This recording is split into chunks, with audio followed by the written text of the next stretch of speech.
Charles-Antoine Kervin, bonjour. Bonjour. Le management participatif, ce n'est pas un mot à la mode, c'est une réalité chez vous, chez Carodec ?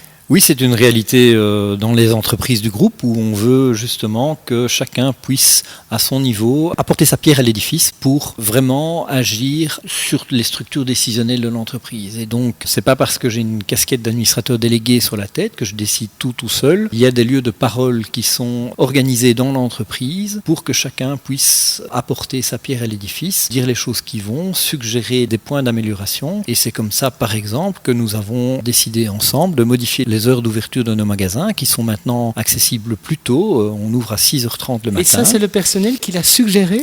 Oui, tout à fait. C'était une suggestion du personnel. Moi, je préférais ouvrir plus tard et prolonger plus tard. Mais voilà, eux préféraient ouvrir plus tôt. Et donc, on ouvre maintenant dès 6h30 du lundi au vendredi. Et on est ouvert jusqu'à 18h30 non-stop tous les jours de la semaine. Et donc, ça, c'est plutôt pas mal pour les entrepreneurs qui ont besoin de leurs matériaux assez tôt avant d'aller sur le chantier, non ? Tout à fait. C'est bien pour les entrepreneurs. C'est bien pour les particuliers qui souhaitent bricoler et rentrer chez eux avec les matériaux pour se faire. Et le samedi aussi, on est ouvert plus tôt aussi pour commencer sa journée de bricolage le samedi ou sa journée de travail sur chantier. Dès 7h, on est ouvert maintenant le samedi matin. C'est ce qu'on appelle donc le management participatif, tant qu'il amène une réelle plus-value et qu'on l'objective à l'entreprise. Mais à un moment donné, comme administrateur délégué, vous devez arbitrer, j'imagine. C'est sûr qu'on est quand même 30 dans l'entreprise. Les avis n'étaient pas unanimes. Eh bien, il y a eu à un moment donné une unanimité qui s'est dégagée. C'est sur cette base-là. Et si un jour il devait y avoir un moment où il fallait trancher, eh bien je trancherai, mais on essaie toujours de le faire dans la discussion et que chacun puisse en tout cas apporter ses arguments. Au-delà de ce management participatif, il y a aussi le partenariat en termes de formation continuée, mais même de formation de base. On a un planning de formation qui est destiné à nos clients. En partenariat avec une ASBL Job Yourself, on a mis au point une coopérative d'activité qui s'appelle Baticrea et qui propose à des gens en réorientation professionnelle ou des chômeurs de se former au métier de l'éco-construction. On peut être des seniors aussi ?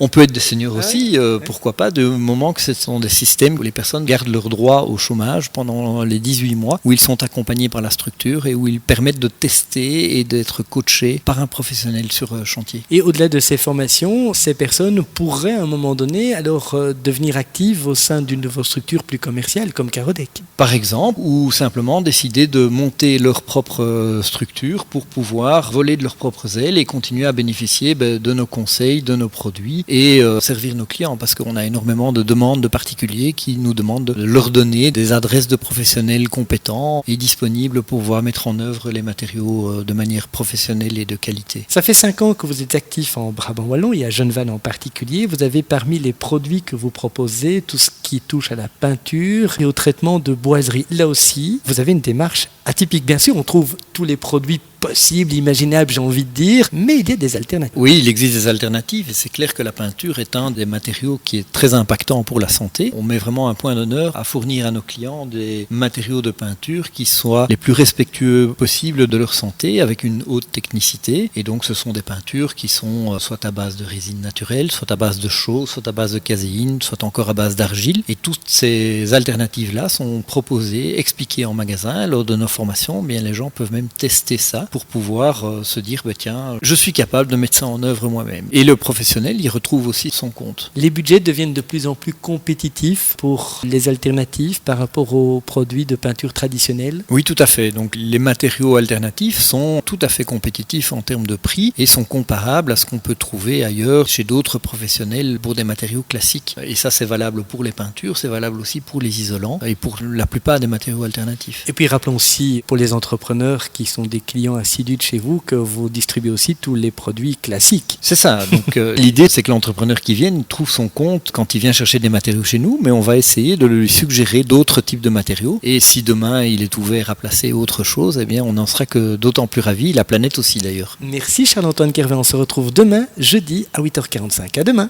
Merci Étienne, à demain.